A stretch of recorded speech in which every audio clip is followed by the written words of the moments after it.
নমস্কার, আজ আমরা আলোচনা করব ভারত রাশিয়ার reciprocal exchange of logistic support নিয়ে। এর সাথে ভারতের যে জিওপলিটিক্যাল প্রেক্ষাপট আছে সে বিষয়ে।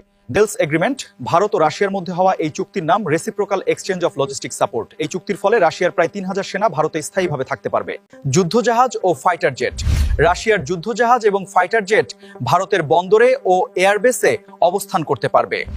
রেসিপ্রোকাল সুবিধা, এটি একটি পারস্পরিক চুক্তি, অর্থাৎ ভারত ও রাশিয়ার মাটিতে নিজের সেনা ও যুদ্ধ সরঞ্জাম মোতায়েন করার অধিকার পাবে। সেনা বা যুদ্ধজাহাজ আসার জন্য বারবার কোনো বিশেষ অনুমোদনের প্রয়োজন হবে না। রাশিয়ার সেনাদের খরচ বিনিময়ে রাশিয়া ভারতকে সমমূল্যের ক্রুড অয়েল সরবরাহ করতে পারে। আমেরিকার লেমোয়া চুক্তিতে ভারতের কেবল রিফুয়েলিং ও মেরামতের জন্য সাময়িক ১২-১৪ দিন অনুমতির কথা আছে, কিন্তু রাশিয়ার সাথে রেলস চুক্তিতে স্থায়ীভাবে সেনা মোতায়েনের সুবিধা রয়েছে। আমেরিকা বর্তমানে ভারতের বদলে পাকিস্তানকে বেশি গুরুত্ব দেওয়ার সিগন্যাল দিচ্ছে, যার পাল্টাপাল্টি জবাব হিসেবে ভারত রাশিয়ার সাথে এই বড় সামরিক ডিলটি প্রকাশ্যে এনেছে। রাশিয়ার মোরমানস্ক বন্দরে ভারতীয় নেভি ঘাঁটি গাড়তে চলেছে, যা উত্তর মেরু অঞ্চলের নতুন সি রুটের ওপর নজরদারিতে সাহায্য করবে। ভূ রাজনৈতিক সুবিধা, থয়েস, ভারতে রাশিয়ার সেনা উপস্থিতি যে কোনো দেশের জন্য ভারতকে আক্রমণ করার আগে একটি বড় মনস্তাত্ত্বিক বাধা হিসেবে কাজ করবে। ইরানের শক্তির অবনতি ঘটলে রাশিয়া ও চীন দুই দেশই ভারতকে তাদের দলে টানার জন্য বেশি গুরুত্ব দেবে, যা ভারতের দর কষাকষির ক্ষমতা বাড়াবে।